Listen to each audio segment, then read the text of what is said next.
ఇక వివరాల్లోకి వెళితే రోజురోజుకి అంతరించిపోతున్న ఇంధన వనరులకు ప్రత్యామ్నాయం చేస్తూ భావితరాలకు మెరుగైన సహజ వనరులను కాలుష్య రహిత సమాజాన్ని అందించడంలో ప్రతి ఒక్కరూ సామాజిక బాధ్యతగా భావించి చొరవ చూపాలని, సౌరశక్తిని ప్రతి ఒక్కరూ సద్వినియోగం చేసుకోవాలని, అందుకు పీఎం సూర్య ఘర్ యోజన పథకం ప్రతి ఒక్కరికి ఎంతో ఉపయోగకరంగా నిలుస్తుందని దెందులూరు ఎమ్మెల్యే చింతమనేని ప్రభాకర్ తెలిపారు.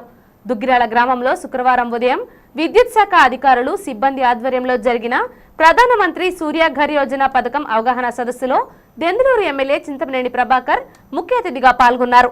ఈ సందర్భంగా సౌరశక్తిని వినియోగించుకొని విద్యుత్ ఉత్పత్తి చేయడం ద్వారా కలిగే లాభాలను, పీఎం సూర్య ఘర్ యోజన పథకం ద్వారా లభించే సబ్సిడీ లోన్ తదితర లబ్ధిని విద్యుత్ శాఖ అధికారులు గ్రామస్తులకు వివరించారు.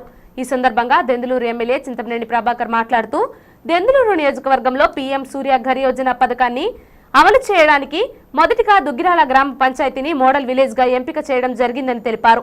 ఈ కార్యక్రమంలో విద్యుత్ శాఖ superintendent engineer P Salmon Raju, DE KM Ambedkar, Pedavegi ADE Krishnaraju, incharge AE Rambabu, MDO Srinivas, MRO Bhramaramba, గ్రామ సర్పంచ్ గుంజా క్రీస్తుమణి, పెదవేగి మండలం పార్టీ అధ్యక్షులు బొప్పన సుధా, బ్యాంకు అధికారి హనుమంతరాజు సహా పలువురు కూటమి నాయకులు, గ్రామస్తులు పాల్గొన్నారు. మీరు ఎందుకు ఇది ఇంత ప్రోత్సహిస్తున్నారు అన్న దాని మీద ఇది ఒక మంచి పథకం. అంటే మనం అధికారులకు, ప్రింట్ అండ్ ఎలక్ట్రానిక్ మీడియా ఇంతవరకు ఎవరు ఆలోచించిన విధంగా ఆలోచించి ప్రతి ఒక్కరు కూడా ఒక ఆదాయ వనరు ఒక కిలోవాట్కి 30,000, 2 కిలోవాట్కి ఇంకొక 10 కిలోవాట్స్ కానీ పెట్టుకుంటే మీరు కరెంటు బిల్లు 100 రూపాయల కన్నా ఎక్కువ రాదు.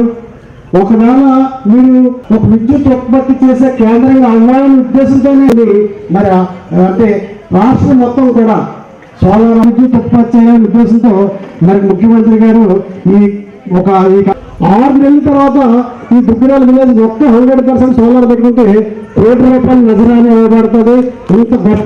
ఇంత గొప్ప అవకాశం ఉంది. కానీ మరి మన ముఖ్యమంత్రి గారు ప్రతి విలేజ్ కూడా ఒక model solar, not only Duggirala sir నియోజకవర్గంలో ప్రతి విలేజ్ కూడా మరి మోడల్ సోలార్ విలేజ్ కానీ ఒక్కొక్క విలేజ్ ₹1,00,000 నజరానా రావాలని చెప్పి మరి మేము భావిస్తున్నాం. ఎంఆర్ఓ గారు, ప్రజాప్రతినిధులు సోలార్ యూనిట్ లోన్ ఇవ్వడంలో మేము ముందు వరుసలో ఉన్నాం. ఎందుకంటే దీంట్లో ఒక ప్రత్యేకత ఉంది. దీంట్లో 3 రకాల లోన్లు ఉంటాయండి. 7-8 ట్యూబ్లు మీకు తెలిస్తే మీరు చేసుకోండి, లేదు మీకు ఏ ఊరు అయితే బయట అమ్ముతారో వాళ్ళే హెల్ప్ చేస్తారు. అది ఆన్లైన్లో అప్లై చేస్తే అందులో బ్యాంకులు చూపిస్తాయి మీ అకౌంట్ ఏ బ్యాంకులో ఉంది అనే వివరాలు కూడా ఉండిద్ది అందులో. అంటే మనం వాడిన యూనిట్లకి మాత్రమే బిల్లు కట్టాల్సి ఉంది. కానీ అది కాకుండా కస్టమర్ ఛార్జెస్ అంటే మనం ఒక సర్వీస్ తీసుకున్నందుకు డిపార్ట్మెంట్కి ఒక ఛార్జ్ పే చేయాల్సి ఉంటుంది.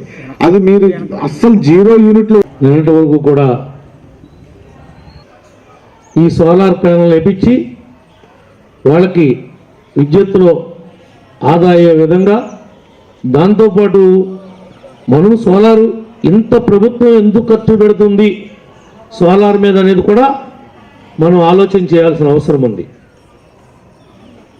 సోలార్ మీద అయ్యే కరెంటు కంటే ఈనాడు వాటర్ వల్ల కానీ, లేదంటే బొగ్గు వల్ల కానీ, ఇతర దాని వల్ల సహజ వాయువుల వల్ల వచ్చే దాని వల్ల కానీ అయ్యేటువంటి యూనిట్ యొక్క కాస్టు పెరుగుతుంది.